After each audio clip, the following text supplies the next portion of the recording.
አሁን ካሉት ኤአይዎች መካከል ክሎድ ኤአይ በጣም ተመራጭ ነው። ነገር ግን ቶሎ ቶሎ ሊሚት ይዘናል ወይም የተወሰነ ስራ እየጀመርን ሊሚት እየያዘን ያስቆመናል ማለት ነው። ለምሳሌ እዚህ ጋር ልምጣና ላሳያችሁ። ለምሳሌ እዚህ ጋር እንደምታዩት 90% ተጠቅመሃል ይለኛል። አሁን የሆነ የተወሰነ ስራ ብጀምር ያቋርጠኛል። አንዳንዴ ደግሞ ሊሚት ሳያሳያችሁም ከጀመራችሁ በኋላ ያቋርጥባችኋል ማለት ነው። ለምሳሌ እዚህ ጋር ፓወርፖይንት አዘጋጅልኝ ብየዋለሁ። እንደምታዩት 90% ላይ ነው ያለው። ያቋርጠኛል ማለት ነው፣ አያስኬደኝም። ስለዚህ 5 ሰዓት መጠበቅ ይኖርብኛል ማለት ነው ከአሁኑ ሰዓት ጀምሮ። ስለዚህ እንደዚህ ቶሎ እንዳይሆንባችሁ የሚያገለግሏችሁን ወደ 7 መንገዶችን እንመለከታለን። ከዛ ሊሚት አይዛችሁም የፈለጋችሁትን ስራ መስራት ትችላላችሁ ማለት ነው።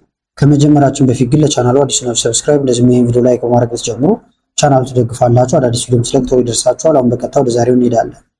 አሁን ሊሚት የያዘኝ እዚህኛው ላይ ነበረ። የተለያየ አካውንት መክፈትም ትችላላችሁ። በሌላ አካውንቴ ላሳያችሁ። እዚህ ጋር ልግባና ክሎድ ኤአይ ላይ እንግባ። እዚህ ላይ እንመለከታለን። ዋና ዋና ቲዮሪዎችን አይተን እንመለሳው።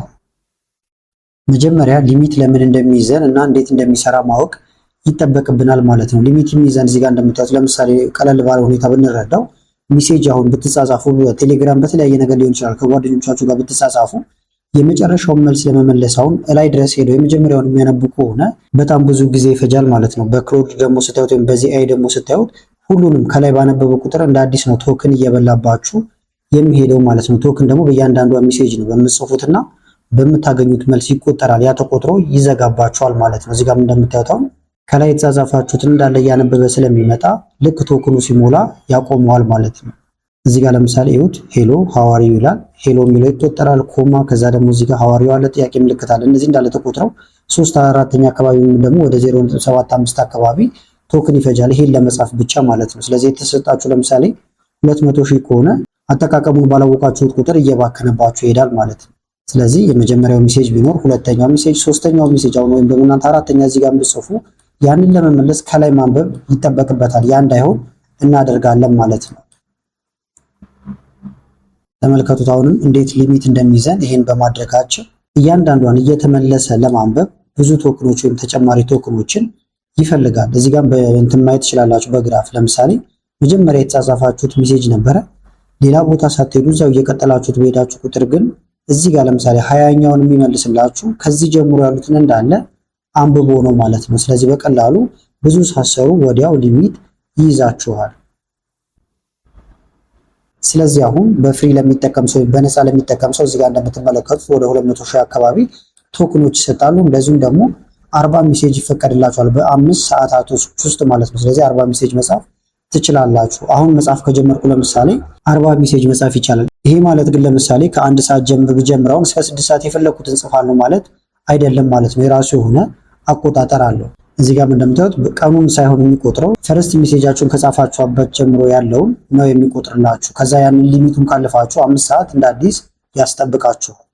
ስለዚህ አሁን ወደ ዋናው ክፍል ገብተናል ማለት ነው። ስለዚህ የመጀመሪያው ሶሉሽን ወይም ደግሞ ሊሚት እንዳይዛችሁ ማድረግ ያለባችሁ ምን ጊዜም ቢሆን የመጀመሪያው ሶሉሽን ፍሬሽ የሆነ ቻት መጀመር ነው ማለት ነው። በአንድ ርዕሰ ጉዳይ ላይ ከሆነ አዲስ ቻት ወይም ኒው ቻት ብላችሁ መግባት ይገባችኋል። አለበለዚያ ወደ ኋላ እየሄደ እንደገልኳችሁ ቅድም ይቆጥርባችኋል። በጣም ረጃጅም ቻቶችን አንዴ በከፈታችሁት ላይ ብቻ የምትጻጻፉ ከሆነ እንደምትመለከቱት ሊሚታችሁን ወዲያው ነው የሚጨርስባችሁ። ስለዚህ እያንዳንዷን ቻት እንደ ሲንግል ታስክ ወስዳችሁ በአንድ ቻት አንድ ስራ ሰርታችሁ መውጣት ይገባችኋል። ከዛ በላይ ከሆነ ደግሞ ሌላ ዘዴ ያለው እሱንም እንመለከታለን። ስለዚህ ለአዲስ ርዕስ አዲስ ቻት ወይም ደግሞ አዲስ ቦታ ትሰጡታላችሁ ማለት ነው። እንደዛ ካልሆነ ለምሳሌ ቅድም የተጻጻፋችሁት ካለ እንዳልኳችሁ እየተመለሰ ያነበዋል። ስለዚህ አዲስ ቻት ነው ምን ጊዜ መጀመር ያለባችሁ። ለምሳሌ እዚህ ጋር እንምጣና እንጠይቃለን የሆነ ነገር ጨርሰን ከወጣን በኋላ ሌላ ጊዜ መመለስ ስንፈልግ እዚሁ ከስር መቀጠል ሳይሆን እዚች ጋር ትመጡና ኒው ቻት የምትለዋን ትነካላችሁ። ከዛ በኋላ አዲስ ቻት ትቀጥላላችሁ። እዚህ ጋር ጥያቄያችሁን እያስገባችሁ ማለት ነው። ስለዚህ ይሄ የመጀመሪያው ሶሉሽን ነው።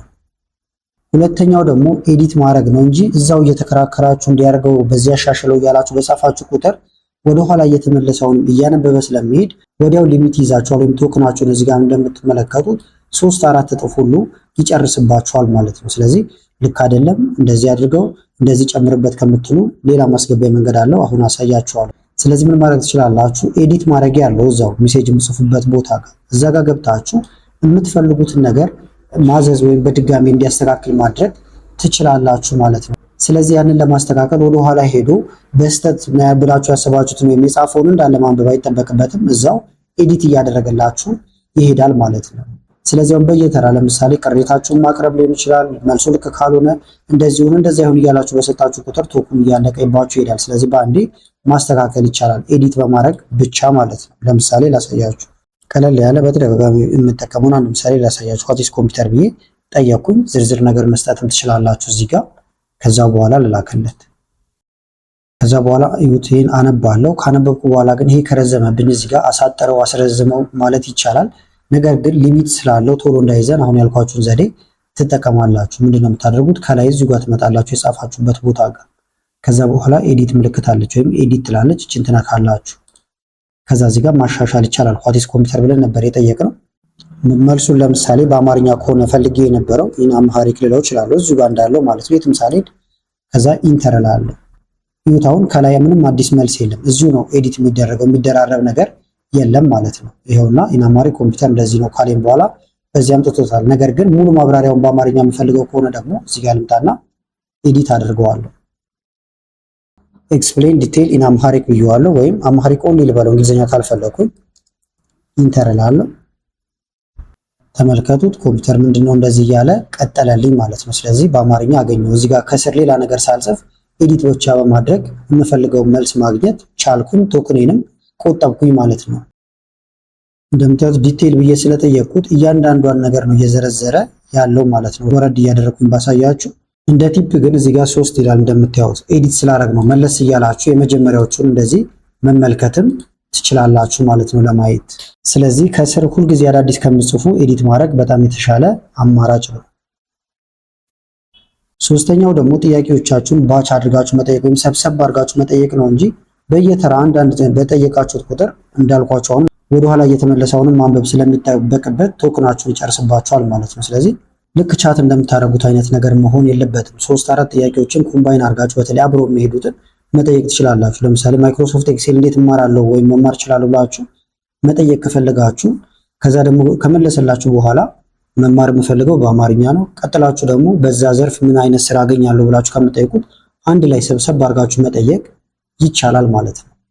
እዚህ ጋር እንደምታዩት ሪሎድ እንዲያደርግ ወይም ወደ ኋላ እየተመለሰ አንዳንዱ ነገር እንዳያነብ ያደርጋል። ያ ደግሞ ቶክናችሁን ይቆጥብላችኋል። ስለዚህ 3-4 ጥያቄ ካላችሁ አብረው የሚሄዱትን መርጣችሁ አንድ ላይ መጠየቅ የተሻለ አማራጭ ነው ማለት ነው። ሌላው ደግሞ ለምሳሌ ክሎድ ላይ ስትገቡ ዌብ ሰርች አለ፣ ሪሰርች ሞድ፣ የተለያዩ ሞዶች አሉት እንደምትጠቀሙት አይነት ቢለያይም ማለት ነው። ነገር ግን ሁሉንም አክቲቭ ማድረግ የለባችሁም። የምትጠቀሟትን ብቻ መርጣችሁ አክቲቭ ማድረግ አለባችሁ ማለት ነው። አለበለዚያ እሱም ቶክን ይበላባችኋል። ለምሳሌ ኒው እንበልና እዚህ ጋር ይሄ ኒውት እዚህ ጋር የማትጠቀሟቸው ካሉ ለምሳሌ ዌብ ሰርች ካልፈለኩኝ አጠፋዋለሁ። ከዛ እዚህ ጋር ጠይቃለሁ ማለት ነው። የምፈልገው ሲኖር ብቻ እጠቀማለሁ። ከዚህ በተጨማሪም ደግሞ እዚህ ጋር ሚዲየም ላይ ነው ያለው እንደምታዩት፣ መታችሁ እዚህም መቀየር ትችላላችሁ ማለት ነው። ኢፈርቱን ለምሳሌ እዩት። ቀለል ላሉ ነገሮች ሎ ወይም ሚዲየም አድርጋችሁ መጠቀም ይቻላል። ሃይ፣ ኤክስትራ፣ ማክሲመም በጨመራችሁት ቁጥር የሚበላውም ቶክን እየጨመረባችሁ ይሄዳል። አምስተኛው ደግሞ ፋይሎችን አፕሎድ ስታደርጉ ፕሮጀክት ላይ ቢሆን የተሻለ ነው። አለበለዚያ በእያንዳንዱ ቻት ዝም ብላችሁ አፕሎድ የምታደርጉ ከሆነ ያንን ፋይል ማንበብ አለበት። ሲያነብ ደግሞ ሁልጊዜ እንደ አዲስ ባነበበው ቁጥር ቶክናችሁን አሁንም እየጨረሰባችሁ ይሄዳል ማለት ነው። ስለዚህ ፕሮጀክት ከዚህ በፊትም ቪዲዮ ሰርችላችኋል ነበረ፣ ልክ እንደ ፎልደር ማለት ነው። ስለዚህ አንዴ ትጭኑታላችሁ፣ ከዚያ ያን ብቻ መጠቀም ይቻላል ማለት ነው። ስለዚህ ኖርማል ቻት ላይ የሄዳችሁ ምን ጊዜ ወይም ደግሞ ቶሎ አፕሎድ ማድረግ አይጠበቅባችሁም። ፕሮጀክት ውስጥ ክሬት አድርጋችሁ እዛ ውስጥ ማስቀመጥ አለባችሁ። አንዴ ያነበዋል፣ ከዛ በኋላ ይገባዋል ማለት ነው። መደጋገም አያስፈልግም። ስለዚህ ሪፈረንስ ቡክ፣ ጋይድ ላይን የመሳሰሉትን ነገሮች ለመስራት መጠቀም ይቻላል። አንዴ ፕሮጀክቱ ይገባል፣ ከዛ መታችሁ እናንተ ቻት ማድረግ ብቻ ይሆናል ማለት ነው። እዚህ ጋር እንደምታዩት ተመሳሳይ ፋይል ነገር ግን የተለያዩ ጥያቄዎችን መጠየቅ ይቻላል። እሱን ለማድረግ ምንድነው የምታደርጉት? እዚህ ጋር ፕሮጀክት የሚል አለ፣ ወይም ይሄን ነክቼ ባሳያችሁ ፕሮጀክት ይላል። እዚህ ጋር ይሄን ተነካላችሁ ማለት ነው። እዚህ ጋር መታችሁ አዲስ ለመስራት ኒው ፕሮጀክት ትላላችሁ። ከዛ ለፕሮጀክታችሁ ስም ትሰጣላችሁ። የጥናት ፕሮግራም ሊሆን ይችላል፣ የተለያየ የስራ ሊሆን ይችላል። ለምሳሌ ሶሻል ሚዲያ ማርኬቲንግ ልበልና ልጻፍበት፣ የምንማርበት ሊሆን ይችላል ስለ ሶሻል ሚዲያ ማርኬቲንግ። እዚህ ጋር ማሳካት የፈለጋችሁትን በዝርዝር ትነግሩታላችሁ። ከዛ ክሬት ፕሮጀክት ትላላችሁ። ከዛ በኋላ ለፕሮጀክታችሁ የሚያግዛችሁን ፋይል እዚህ ጋር ትጭናላችሁ ማለት ነው እንጂ 10 ጊዜ አትጭኑም። አሁን እዚህ ጋር መታችሁ ፕላስ ምልክቷን ብትነኩ ወደ ፋይል መጫኛ ይወስዳችኋል። አፕሎድ ፍሮም ዲቫይስ እንበለውና እንግባ። ከዛ በኋላ አንድ ፋይል ትጭናላችሁ። ለምሳሌ ፋይሉ ይሄ ከሆነ ኦፕን እለዋለሁ። ፋይሉ እዚህ ጋር ይጫናል ማለት ነው። እዚህ ጋር ደግሞ ኢንስትራክሽን መስጠትም ትችላላችሁ። ለምሳሌ ስለ ሶሻል ሚዲያ ማርኬቲንግ ስጠይቅህ የምትመልስልኝ በዚህ መንገድ ነው፣ በዚህ ብላችሁ በዝርዝር አንዴ ትነግሩታላችሁ። ከዛ በኋላ ቀጥታ ወደ ጉዳያችሁ ነው እንጂ የምትሄዱት ሁልጊዜ በራሳችሁ ባስረዳችሁ ቁጥር የምትጽፉት ጽሁፍ እየበዛ ይሄዳል። የሚመልስላችሁን በዛው ልክ እየበዛ ስለሚሄድ አሁንም ቶክናችሁ ያልቃል ማለት ነው። ስለዚህ እዚህ ጋር በዝርዝር ስለምትፈልጉት ነገር ትነግሩታላችሁ፣ ወይም ኢንስትራክሽን ማለት ነው። ይሄ ሁሉ ከሆነ በኋላ ከዛ ሌላ ጊዜ አሁን ስለ ሶሻል ሚዲያ ማርኬቲንግ መማር ወይም ጥያቄዎች ካሉ ፕሮጀክት ጋር ነው የሚሄደው እንጂ ሌላ ቦታ አልሄድም። ፕሮጀክት ጋር እመጣለሁ። ይሄውና ሶሻል ሚዲያ ማርኬቲንግ እነካዋለሁ። ጥያቄን ከዛ እዚህ ጋር መጠየቅ ብቻ ይሆናል ማለት ነው። ሌላው ደግሞ ፐርሰናላይዝ ማድረግ ነው። መጀመሪያውኑ ክሎድን ፐርሰናላይዝ ማድረግ ትችላላችሁ። ስለዚህ ጥያቄ እየጠየቃችሁ ለምሳሌ ትንሽ እንግሊዝኛ ይከብደኛል ቀለል አድርግልኝ፣ ወይም ደግሞ አንዳንድ ቻይንኛ ቃላቶችን ጨምረልኝ ሊሆን ይችላል። እንደያላችሁበት ሁኔታ ስለሚለያይ ነው። አስቀድማችሁ ስለናንተ አንዴ ትነግራላችሁ። ከዛ ሌላ ጊዜ ቀጥታ ወደ ጥያቄያችሁ ነው የምትሄዱት ማለት ነው። እዚህ ጋር ለምሳሌ መልስ የምፈልገው አጭር ነው እያላችሁ ወይም ደግሞ በቀላሉ አስረዳኝ እያላችሁ እንደምታዩት መንገር አይጠበቅባችሁም። አንዴ እንነግረዋለን። ሪታይፕ ማድረግ አይጠበቅብንም። ቶክናችንንም ዌስት አናደርግም ወይም አናባክንም ማለት ነው። ስለዚህ እሱን ሴቲንግ ለመቀየር ደግሞ እዚህ ጋር ነው የምትመጡት። ከስር የስማችሁ መጀመሪያ ይመጣላችኋል። ይህን ትነካላችሁ። ከዛ ከፍ ትሉና ሴቲንግ የሚል አለ። ሴቲንግን ትነካላችሁ። ከዛ ጀነራል የሚለው ጋር ትመጣላችሁ። እዚህ ጋር ስማችሁን ማስገባት መቀየር ይቻላል። ዋናው ይሄ ነው። ኢንስትራክሽን የሚለው ጋር መጣችሁ ትነግሩታላችሁ ማለት ነው። እንደ ምሳሌ እንዲሆናችሁ ላስገባላችሁ። አድናቆት እባላለሁ ከኢትዮጵያ ነው ያልኩት። ከዛ በኋላ የምጠይቅህን ጥያቄዎች ቀለል አድርገህ እንደዚሁም ደግሞ ምሳሌዎችን ተጠቅመ አስረዳኝ ብየዋለሁ። አጫጭሮችን ነው የምፈልገውም ብየዋለሁ ማለት ነው። ከዛ ሴቭ ለዋለሁ። ይሄንን ጨረስን። አሁን እንውጣ። አሁን ጥያቄ በጠይቅ ሌላ ጊዜ እዚህ ጋር መጥቼ ለምሳሌ ይህን ጥያቄ ጠየቅኩት። ጊቭ ሚ 3 simple ways to make money online አልኩት። ከዛ ደግሞ 50 ወርዶችን ብቻ ተጠቅመው ባጭሩ ብየዋለሁ። ክፍያዎቹን ደግሞ በቴሌብር ወይም በሲቢ ብር የማገኝባቸው የኦንላይን ስራዎች ነው ያልኩት ማለት ነው። ስለዚህ አሁን በአንዴ 3-4 ነገሮችን ጠይቄዋለሁ ቀለል አድርጌ። ከዛ ልላክለት። አሁን ስለኛ መረጃ ነግረነዋል። ኢትዮጵያ እንደምንኖር ቅድም አስገብቼለታለሁ። እዚህ ጋርም ደግሞ በትንሹ ቶክኖቼን ሳላባክን ዋና የሚባሉ ጥያቄዎችን ጠይቄዋለሁ ማለት ነው። እዚህ ጋር ልብ ብላችሁት ምን አማርኛ የሚል ነገር አልተጠቀምኩም። ነገር ግን ቴሌብር ሲቢ የሚሉትን ይወስዳቸዋል። እንደዚሁም ደግሞ ኢትዮጵያ ነው የምኖረው ብዬ ቅድም ስለነገርኩት የሚያመጣልኝ ከኢትዮጵያ ኮንቴክስት አንጻር ነው ማለት ነው። እነዚህን ስራዎች አሁን መስራት ትችላለህ እያለኝ ነው። ፍሪላንስ ራይቲንግ ወይም ትራንዚሽን፣ ኦንላይን ቱቶር መስጠት እያለ ነው። ሴሊንግ ዲጂታል ቴምፕሌት እያለ ይቀጥላል ማለት ነው። ለምሳሌ ይህንን ጥያቄ ደግሞ እንትኖቹን ላጥፋና ላሳያችሁ። አሁን ሲቢ ብር ቴሌብር የሚለውን ይሄን ላጥፋውና አሁን እዚህ ጋር ምንም ስለ ኢትዮጵያ ስለመሆናችን የሚገልጽ ነገር የለም። ልላክለት። ይሁት በዝርዝር እያመጣልኝ ነው። አዲስ አበባን ሁሉ ጠቅሶ እንደምትመለከቱት ማለት ነው። ቅድም ከኢትዮጵያንን ስላል ነው። ስለዚህ ፐርሰናላይዝ ካረጋችሁ ስለናንተ በምታስረዱበት ሰዓት ቶክኖቻችሁ አይባክኑም ማለት ነው። በዚሁ አጋጣሚ ግን መልሳችሁ ደግሞ ማጥፋት ከፈለጋችሁ ያስገባችሁትን እዚህ ጋር መታችሁ ይሄንን ክሊር ማድረግ ይቻላል። ባዶ ታደርጉትና እንደዚህ ታጠፉትና ሴቭ ትላላችሁ ማለት ነው። አሁን ሴቭ ብየዋለሁ። ሙጣና ጠይቄው ላሳያችኋል። እንደዚህ ቢሆን አሁን ኢትዮጵያ መኖራችን አልነገርነውም፣ ስለኛ መረጃ የለውም። ላኩለት። እነዚህን አመጣልኝ። ከዛ በኋላ ማስረዳት እዚህ ጋር ይጠበቅብኛል ማለት ነው። ኢትዮጵያ ሆኜ የሚሰራው እንደዚህ ያልኩኝ አንዴ ካዘዝ ነው። ግን በትንሽ ሜሴጅ ጥሩ ምላሾችን ማግኘት ይቻላል ማለት ነው።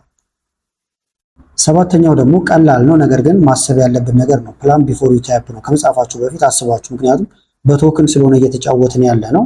በጻፍን ቁጥር ወይም የማይሆን ነገር በጻፍን ቁጥር እያለቀብን ነው የሚሄዱ። ስለዚህ ታርጌቱን የመታ መሆን አለበት እያንዳንዱ ቴክስታችን ማለት ነው። እንደምታውቁት ስፔሲፊክ መሆን አለበት፣ ኮምፕሌት መሆን አለበት። እጥር ምጥን ያለ ሆኖ ግን የተሟላ ማለት ነው።